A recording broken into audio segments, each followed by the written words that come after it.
बिस्मिल्लाहिर्रहमानिर्रहीम, अस्सलाम वालेकुम। खेलों की खबरों पर तबसरा और तज्जियों सजे स्कोर के एक और प्रोग्राम के साथ सैयद याया हुसैनी आपकी खिदमत में हाजिर है। पाकिस्तान क्रिकेट टीम एक और गैर मुल्की सीरीज़ हार गई न्यूजीलैंड से T20 और टेस्ट सीरीज़ में शिकस्त के बाद अब क्रिकेट के हर हल्के में वही पुरानी बाज़गश सुनाई दे रही है। कोई कप्तान को तब्दील करने की सदा लगा रहा है, परफॉर्म ना करने वाले खिलाड़ियों को बाहर करने की बात की जा रही है, नाक़िस फील्डिंग पर तबसरे हो रहे हैं, कहीं हेड कोच मिसबाह-उल हक को बाहर करने की बात की जा रही है और मिसबाह-उल हक को ओहदे से हटाए जाने की खबरें मंजर आम पर भी हैं।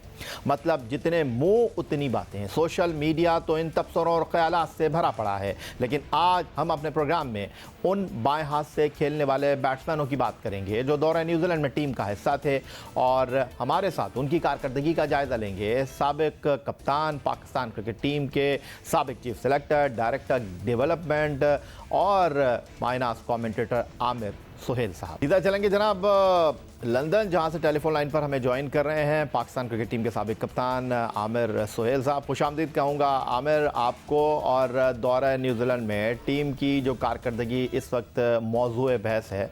दौरा न्यूजीलैंड पर रवानगी से कबल कुछ खास उम्मीद नहीं की जा रही थी टीम से, क्योंकि न्यूजीलैंड की टीम मुसलसल 7 टेस्ट सीरीज़ अपने होम ग्राउंड पर जीती हुई थी। उनके पास बैटिंग और बॉलिंग में बड़े नाम मौजूद थे जो इस वक्त बैनुल अक़वामी क्रिकेट में सरे फहरिस्त हैं और पाकिस्तान टीम से किसी बड़ी कारकर्दगी की उम्मीद न थी। लेकिन जिस अंदाज में टीम की परफॉर्मेंस रही है विदाउट बाबर आजम, तो आप क्या कहेंगे? एक बार फिर बहुत ज़्यादा तनकीद हो रही है, क्या आपके ख्याल में ये सारी चीज़ें ठीक हैं या कुछ ज़्यादा हो रहा है? देखिए याया, ये तो होता रहेगा। अगर आपकी टीम की परफॉर्मेंसेस अच्छी नहीं होंगी और अगर आप जिम्बाब्वे या दूसरी टीमों से जीतने के बाद जो छलांगे लगाएंगे और बड़ी टीमों से हारते रहेंगे, तो ये तो फिर तनकीद होगी और उसमें कंटेम्प्ट नहीं आएगी और डिससेटिस्फैक्शन भी आएगी। और जब ये चीजें होती हैं तो फिर आपको जो है इधर उधर से कमेंट्स कई हार्श किस्म के भी, प्रेजेंट किस्म के तो सुनने पड़ते हैं। तो ये तो होता रहेगा, लेकिन ये सारे एपिसोड से हमें सीखने की जरूरत है। याया, हमें जो चीज करने की जरूरत है, देखें हमारी क्लब क्रिकेट नहीं है, बिल्कुल रिटेंडेंट हुई थी, स्कूल कॉलेजेस की क्रिकेट खत्म हो चुकी है। हमने ये सोच लिया था कि कोचेस जो हैं वो प्लेयरों को कोच करके जो है वो ठीक करके तगड़ा करके तो इंटरनेशनल क्रिकेट में उनको फेंक देंगे, लेकिन अनफॉर्चुनेटली वो कोचेस की क्वालिटी भी नहीं है। इसलिए आपको खबरें ये सुनने में मिल रही हैं कि कभी गैरी कर्स्टन को जो है राब्ता किया जा रहा है, कभी एंडी फ्लावर से किया जा रहा है, कभी किसी और से किया जा रहा है, और ये भी एक चीज की निशानदेही कर रहा है कि आपके सिस्टम ने आज तक कोई अच्छा कोच प्रोड्यूस नहीं किया। सो ये मेरा ख्याल है सारे एपिसोड से सीखने की जरूरत है। और जो पाकिस्तान क्रिकेट के साथ हो रहा है या वो मिड 90s से काफी अरसे तक जो है वो इंग्लिश क्रिकेट के साथ भी हुआ। उन्होंने भी जब ये कोचिंग कोर्सेज और ये करवाने शुरू किए तो शुरू में जो कोचेस थे उन्होंने कॉपी बुक जो है वो प्लेयरों के ऊपर थोपने की कोशिश की, जिसकी वजह से उनका नेचुरल फ्लेयर चला गया और वो आके बड़ा रोबोटिक क्रिकेट खेलते थे और क्रिकेट बोरिंग हो गई इंग्लैंड की। उन्होंने भी इस चीज से सीख के आगे गए हैं और उनकी चीजें बेहतर होना शुरू हुई हैं। सो हमें भी अपने जो कोचेज हैं उनको रिफ्रेश करवाना है, उनको बताना है कोचिंग है किस चीज का नाम। हमारा एक्चुअली जो है वो जो कोचेस के ऊपर अभी बहुत ज्यादा आ रहा है, कोचेस को आप लगा रहे हैं without even asking them the right questions. जब आपके पास राइट क्वेश्चंस नहीं होंगे तो फिर आपकी सिलेक्शन ठीक नहीं हो सकती। बहुत आमिर सुहेल साहब, सीधा खेलें आप। हालांकि हमारे बल्लेबाज न्यूजीलैंड में बहुत ही ऑफ स्टंप से बाहर जाती हुई गेंदों का ताक़ुब करते हुए अपनी विकेटें गंवा बैठे हैं, लेकिन पहले सवाल पर तो आपने बहुत वी में बैटिंग की है। चलें आगे चलते हैं, आपसे बात करते हैं। पहले मेरा ख्याल है हारिस सुहेल, देखो याया, जब आप इनिंग्स का स्टार्ट करो ना तो वी में खेलना होता है। ठीक है आमिर सुहेल साहब, पहले शान मसूद को डिस्कस कर लेता हूँ आपसे। उनके लिए तो ये डरावना ख्वाब रहा है टूर। 4 इनिंग्स 10 रन और 3 बार वो 0 पर आउट हुआ। तो आमिर सुहेल साहब, 4 इनिंग्स में पहली इनिंग में 10 रन और अगली 3 इनिंग में कोई रन नहीं बना सके शान मसूद। पहली इनिंग में वो down the leg side out हुए, वॉटलिंग ने उनका कैच लिया, फिर उसके बाद 2 मरतबा वो पहली स्लिप में कैच दे बैठे, 1 मरतबा वो साउथी की गेंद पर LBW आउट हुए। दौरा इंग्लैंड पर जाने से पहले भी आपसे बात हुई थी। एक इनिंग उन्होंने 150 की खेली और उसके बाद फिर उनकी जो बल्लेबाजी थी वो नीचे की तरफ गई। तो अब क्या पैगाम है शान मसूद के लिए? मुझे तो नहीं लगता कि वो टीम में रहेंगे। देखिए याया हुसैनी, अभी आपने कहा ना वी में खेल रहे थे। देखिए कोच का काम ये होता है कि उसने प्लेयर को नेट्स में भी देखना है कि वो क्या कर रहा है और कौन सी गलतियां पिक कर रहा है और उसको राइट टाइम पे आइडेंटिफाई करना है। और अगर वो मैच में भी गलतियां कर रहा है तो आपने ये चीजें डिसाइफर करनी है और प्लेयर को राइट इंफॉर्मेशन देके उसको फॉर्म में लेके आना होता है।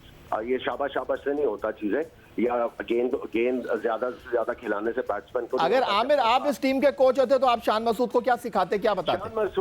शान मसूद का सिंपल प्रॉब्लम है, साफ नजर आ रहा है, वो शफल करते हैं।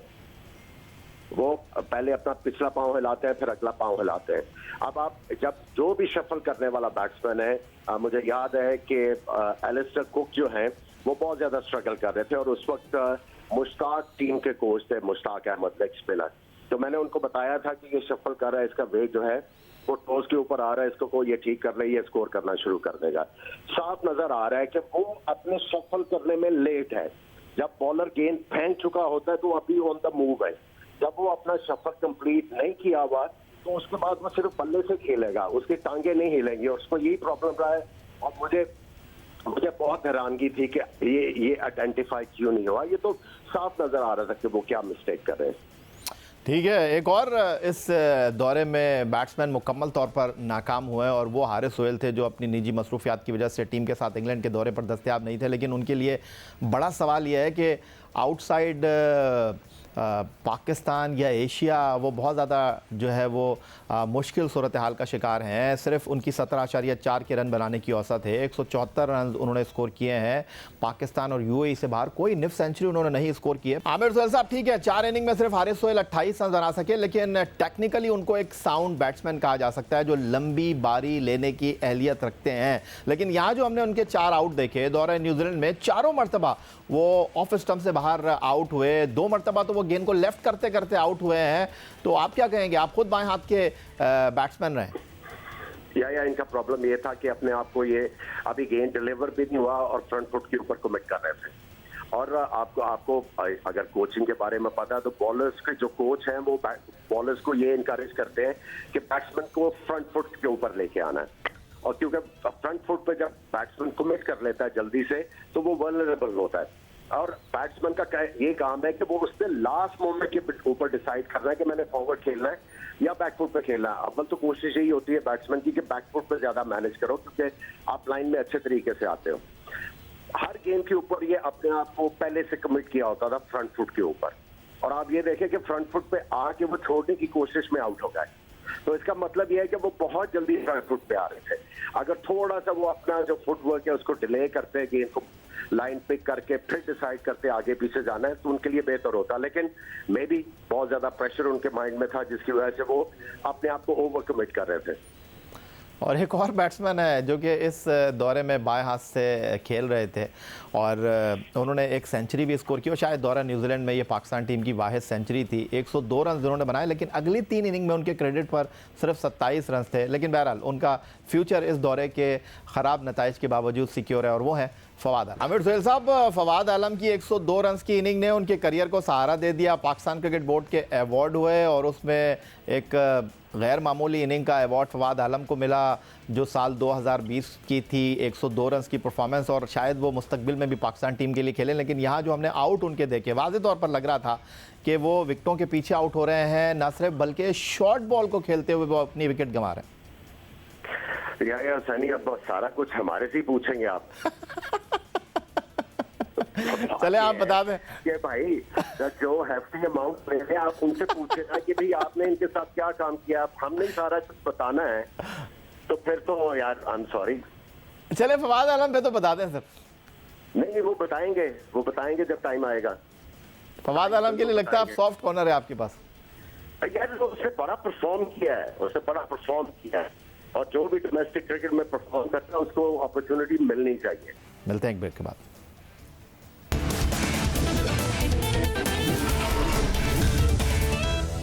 पाकिस्तान क्रिकेट टीम के साबिक कप्तान आमिर सोहेल लंदन से टेलीफोन लाइन पर हमारे साथ मौजूद हैं। आमिर सोहेल साहब, अब तो खैर आप भी जो है वो लंदन शिफ्ट हो गए हैं लाहौर से, लेकिन पाकिस्तान क्रिकेट बोर्ड में जो बड़ी तादाद में हाई परफॉर्मेंस सेंटर में या बोर्ड में इस वक्त लोगों की तकरूरी हो रही है, उनके पास ड्यूअल नेशनलिटी है। अगर मैं पाकिस्तान क्रिकेट बोर्ड के हाई परफॉर्मेंस सेंटर की बात करता हूं, जिसका नाम तब्दील हुआ है, काम तो बिल्कुल वैसा ही लग रहा है। और अभी तक लोग ये सवाल कर रहे हैं, भाई काम कब शुरू होगा? बैटिंग कोच मोहम्मद यूसुफ साहब हैं, fielding coach wicket keeping coach Atiquzzaman हैं, बॉलिंग कोच मोहम्मद जाहिद हैं, सकलैन मुश्ताक साहब हाई परफॉर्मेंस सेंटर में हैं। लेकिन इस हाई परफॉर्मेंस सेंटर के जो करता धरता हैं, इस क्रिकेट बोर्ड में हाई परफॉर्मेंस सेंटर के जो हेड हैं वो नदीम खान साहब हैं, जो कि पाकिस्तान क्रिकेट टीम के साबिक कप्तान मोइन खान साहब के बड़े भाई हैं। 2 टेस्ट मैच का तजुर्बा रखते हैं नदीम खान साहब। और 6 महीने पहले जब उनका तकर्रुर हुआ था हाई परफॉर्मेंस सेंटर में, तो उन्होंने क्या कहा था कि 6 महीने में पाकिस्तान क्रिकेट जो है वो ज़मीन से आसमान पर चले जाएगी। उन्होंने कहा क्या था, वो ज़रा सुन लें, फिर आपसे पूछते हैं। नाम ही चेंज हुआ है अभी तो, क्योंकि काम तो शुरू ही नहीं हुआ, तो आपको अभी नज़र नहीं आएगा। लेकिन जो हमारे प्लान्स हैं, डेफिनेटली आपको विद इन नेक्स्ट 6 मंथ्स आपको बहुत बड़ा डिफरेंस नज़र आएगा ना। फिर आप बिल्कुल ऐसा लगेगा कि सिर्फ नाम तब्दील नहीं हुआ और बहुत सारी चीज़ें तब्दील हुई हैं। और ऐसा नहीं है कि वहाँ पे काम नहीं हो रहा था या पीछे जो पहले जो लोग काम करते रहे उन्होंने कोई काम ऐसा नहीं किया। काम हमारा बहुत अच्छा हुआ है, बहुत प्लेयर प्रोड्यूस हुए हैं पिछले 10-15 साल के अंदर से, जब से NCA बनाए। बहुत सारे प्लेयर आए हैं और पाकिस्तान टीम के लिए बड़ी अच्छी अच्छी उन्होंने परफॉर्मेंसेस की हैं। लेकिन मेरे ख़्याल से एक जिस पे हम सब एग्री करते हैं, एक बात है कि जिस तरह से आजकल मॉडर्न डे क्रिकेट हो रही है, जैसे बाकी टीमें खेल रही हैं, उस तरह का कोई अट्रैक्टिव गेम पाकिस्तान खेलते हुए नज़र नहीं आ रहा। मेरे ख्याल से काफ़ी उस पर अक्सर हम बात करते हैं, फॉर्मर प्लेयर्स भी, आप लोग भी, कि काफ़ी पीछे नज़र आता है। तो वो उस डिफरेंस को हम चाह रहे हैं कि जल्द से जल्द उसको मिनिमाइज़ करें, बल्कि उससे और ऊपर इसको लेके जाएं। क्योंकि पाकिस्तान ने हमेशा, जब से पाकिस्तान को टेस्ट स्टेटस मिला है, पाकिस्तान की परफॉर्मेंसेस इंटरनेशनल क्रिकेट में बहुत अच्छी हैं। लेकिन अब आहिस्ता आहिस्ता, स्पेशली इन ये जो क्रिकेट है आपकी लिमिटेड ओवर, उसमें काफ़ी डिफरेंस नज़र आता है। आबिद सोहेल साहब, मैं अपनी तरफ से कुछ नहीं कह रहा। Director high performance centre Nadeem Khan कह रहे थे 6 महीने में तब्दीली आ जाएगी, तो क्या बातों से तब्दीली आएगी? यार बात सुनो, ये जो तब्दीली वाली चीज है ना, ये पाकिस्तान को सूट नहीं करती। ये तब्दीली के नारे जो है ना, वो पाकिस्तान में काम नहीं करते। जो काम करने वाली चीज है वो ये है कि इम्प्रूव किस तरह करना, आपने तब्दील नहीं करना, आपने इम्प्रूवमेंट किस तरह लेके आनी है सिस्टम में। नहीं, नदीम खान की जिंदगी में तो बदलाव आया ना, वो डायरेक्टर हाई परफॉर्मेंस सेंटर बनकर। चलो गुड लक टू हिम, लेकिन काम भी तो शो होना चाहिए ना। नहीं, वो कह रहे थे 6 महीने में तब्दीली आएगी। 6 महीने में हम जिम्बाब्वे से होम सीरीज में वनडे मैच हार गए, हम न्यूजीलैंड से बुरी तरह हार गए, ये तब्दीली तो आई है? नहीं, बातों से नहीं आती, काम करना पड़ता है आपको। बात यह है कि आपने राइट डायरेक्शन में चीजों को लेके जाना है। जब तक आप राइट डायरेक्शन में चीजों को नहीं लेके जाएंगे, आप देखें, आपको नकल मारने की जरूरत नहीं है। आपने ये नहीं देखना कि अगला क्या कर रहा है, आपने ये देखना है कि मैंने क्या करना है, कि मैं अपने एक तरीके से इसको किस तरह पकड़ूंगा। अगर मैंने साउथ अफ्रीका को मारना है तो मैंने किस तरह पकड़ना है उनको, वो किस तरह खेल रहे हैं, उसका ऑपोजिट मैंने क्या करना है। मैंने की तरह खेल के उनको नहीं मैं जीत सकता। आपने अपनी थिंकिंग चेंज करनी है यार। आपको नकलें मारने की जरूरत नहीं, आपने अपने मेथड ड्राइव करने। आमिर सोहेल साहब, बल्लेबाजी पर बात हुई, बोर्ड के फैसलों पर बात हुई, अब कुछ बॉलिंग के हवाले से बात कर लेते हैं। और जो सबसे ज़्यादा हदफ तनकीद इस वक्त पाकिस्तान की बॉलिंग बनी हुई है, नसीम शाह, मोहम्मद अब्बास एंड शाहीन शाह अफरीदी। इंग्लैंड के 3 टेस्ट मैच खेले, न्यूजीलैंड के 2 टेस्ट मैच खेले, लेकिन नताइज पाकिस्तान टीम प्रोड्यूस नहीं कर सकी। और बैटिंग की नाकामियाँ, कोताहियाँ अपनी जगह, लेकिन बॉलिंग पर भी बड़े सवालात हो रहे हैं। कौमी टीम के बॉलिंग कोच वक़ार यूनुस इस वक्त शदीद हदफ तनकीद बने हुए हैं। और उसकी बुनियादी वजह यह है कि दौरा इंग्लैंड के बाद न्यूजीलैंड में फास्ट बॉलिंग अटैक बिना परफॉर्मेंस क्यों बरकरार रहा, एक बड़ा सवाल है। और दौरा ऑस्ट्रेलिया में पाकिस्तान टीम मेज़बान टीम को सिर्फ 1 मरतबा ऑल आउट कर सकी। फिर इंग्लैंड की अगर हम बात करते हैं, जहां 3 टेस्ट मैच थे, 5 इनिंग में पाकिस्तान मेज़बान टीम को 1 बार पवेलियन की राह भेज सकी। और न्यूजीलैंड के 2 टेस्ट मैचों की 3 इनिंग में जहां पाकिस्तानी बॉलर्स को गेंद करने का मौका मिला, सिर्फ 1 मरतबा पाकिस्तान की टीम इंग्लैंड की टीम को, न्यूजीलैंड की टीम को ऑल आउट करने में कामयाब हुई। कबल इसके कि मैं आपकी तरफ आऊँ, पाकिस्तान क्रिकेट टीम के former test fast bowler Aaqib Javed ने बड़ा आड़े हाथों लिया वक़ार यूनुस साहब को, और उन्होंने तो बहुत कुछ कह दिया। उन्होंने कहा क्या, वो ज़रा देख लेते हैं। वक़ार का 10 साल में ये 5वां टर्नओवर है डिफरेंट हेड कोच या बॉलिंग कोच। लेकिन अगर देखा जाए तो उनको पहली दफ़ा भी किसने क्यों लगाया, क्योंकि ये कोच एक प्रोफेशन है। और कोच बनने के लिए आपको एक यंग एज से प्लेयर्स के साथ काम करना पड़ता है। आपके कोचिंग कोर्सेज 1 2 3 4 वो करने पड़ते हैं और आपको परमानेंट चूज़ करना पड़ता है कि मेरा प्रोफेशन क्या है। असल में तो वो कमेंडेटर है, बीच में जहाँ उनको स्लॉट मिलती है वो कोचिंग में आ जाते हैं, कोचिंग छोड़ के फिर कहीं कोचिंग नहीं करने जाते, वो टीवी पे बैठ जाते हैं। इसी तरह मिसबाह-उल हक को कोच लगाने वाले इंसान से पूछा जाए कि कोच लगाने का कोई तो क्राइटेरिया होता है, पूरी दुनिया में इनको दिखाएं ज़रा कि कई जॉब लेके, वो नीचे स्कूल में नहीं नौकरी देंगे वो। जी सुना आमिर सुहेल साहब आपने, वो तो इस फैसले को ही इब्तिदा से गलत कह रहे हैं और कह रहे हैं 10 साल से पाकिस्तान क्रिकेट बोर्ड में जो है वो वकार यूनुस का होना बिल्कुल गलत फैसला है।